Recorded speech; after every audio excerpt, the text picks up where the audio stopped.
Part 3. One doesn't forego sleeping because of the possibility of nightmares. African proverb. Cowboy. In ESL class, we learn a new game called Interview. Mr. Hernandez says it makes us more confident when we use our English words. Plus, it's a good way to learn about our classmates. First, we have to hold a cardboard tube and pretend it's something called a microphone to make our voices loud. I saw one once on the TV machine with a lady singing into it. She howled like a sick animal till my ears wanted to run away. I'm the first to go. I have to stand up and say 5 sentences. I say, I have a new job. I help Lou on her farm. She has a cow, 3 goats, many chickens, and a pig. I will go there after school sometimes, and on the days called Saturday and Sunday. Lou says I can name the cow. I take a deep breath. I'm weary from my long speech. Next comes the interview part. That is where each student asks you a question. If they run out of questions, then the teachers can help. Nishan is first. Why does the cow not have a name?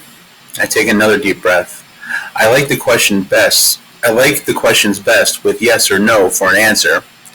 But this time, I'm not so lucky. Lou says her husband called the cow the cow. She didn't think that was such a right name. Very good answer, Keck, says Mr. Franklin. Alicia is next. We could call the cow Mr. Franklin.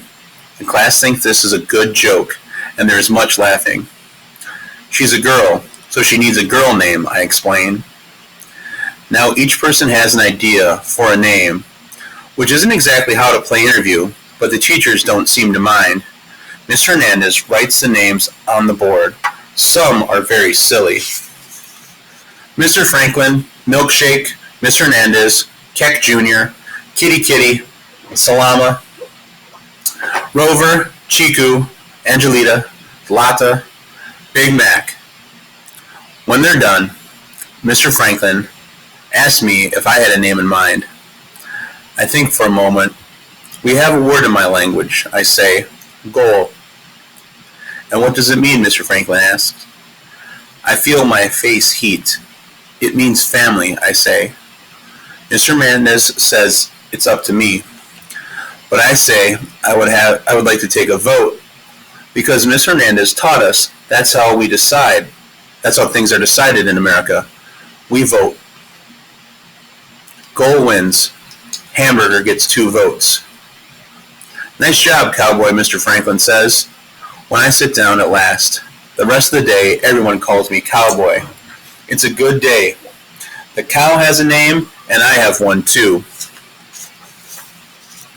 Working. The snow and muck yank at my boots. The wind slaps my cheeks. In my heavy coat, I plod like an old donkey on market day. So why am I so glad in my heart? The work at Lou's is simple. Feed the animals, clean the stalls, shovel the front porch. But when I'm not working, she doesn't mind travel. My mind doesn't travel where I shouldn't go. I'm only here with the chickens underfoot and Goal nudging for an ear scratch. Sometimes I talk to her softly. I tell her of my father's great herd and how they would graze each day, walking for miles, the sun on our bones, the grass whispering its shy music. I sing her one of my father's songs and listen for an echo of his voice in mine. She nuzzles me and flicks her ears and chews her cud. When I bury my face in Goal's old hide, I smell hay and dung and life. She shelters me like a warm wall, and that is enough for this day. Ganwar, meet Goal. On Saturday, Dave comes to pick up Ganwar. He's filling out paperwork, asking for a job at the places that sell fries. Dave says he can drop me off at Lou's on the way. Ganwar doesn't talk on the way to the farm. His face looks frozen, but his eyes are hot. He keeps rubbing the place where his hand once was. When we get to Lou's, I say, would it be alright if I showed Ganwar the farm? He hasn't seen a cow in a long time. I wait for Ganwar to spit out the word no, but he gives a small nod. Dave looks at his arm clock. 10 minutes, he says, tops. We go to Lou's door, and when she opens it, I say, this is my cousin Ganwar. He'd like to see the farm. Be my guest, Lou says. There's a new bag of chicken feed in the shed, Keck. Ganwar follows me through the thick, crunching snow. It isn't much of a farm, he says, hardly any animals, and the big road so near. Still, it isn't so bad, if you don't think about it, I say. I shake my head. I'm getting very good at not thinking about things. We enter the gray, sagging barn. Sun and angry wind sneak through the broken spots. There she is, I say, pointing. Ganwar groans. Are you sure that's a cow? Our fathers wouldn't think so, I admit. I stroke her flank while Ganwar watches. She has old eyes, tired but patient. Goal is her new name, I add. Ganwar takes the glove off his hand with his teeth. He strokes her, too. I meet Ganwar's eyes. Don't worry about the job too much, I say. What another man takes 2 hands to do, you can do with 1. Ganwar puts his head against Goal's neck.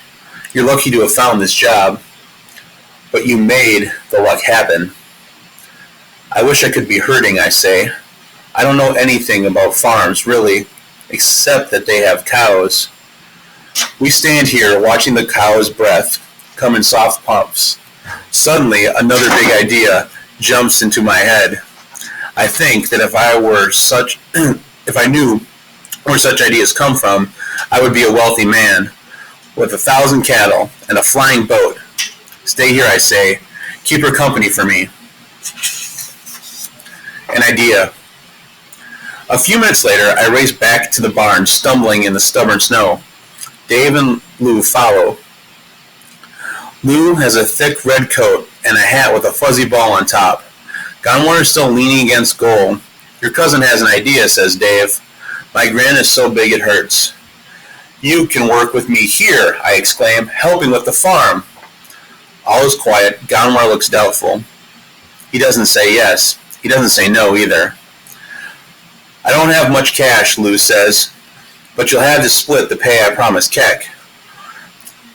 But come spring, I'll sell organic veggies and flowers at the farmer's market, and you could help with that, she pauses. Assuming, that is, I hang on to the old place. Ganwar looks at me hard. I can't take your charity. But I'm taking yours, I say.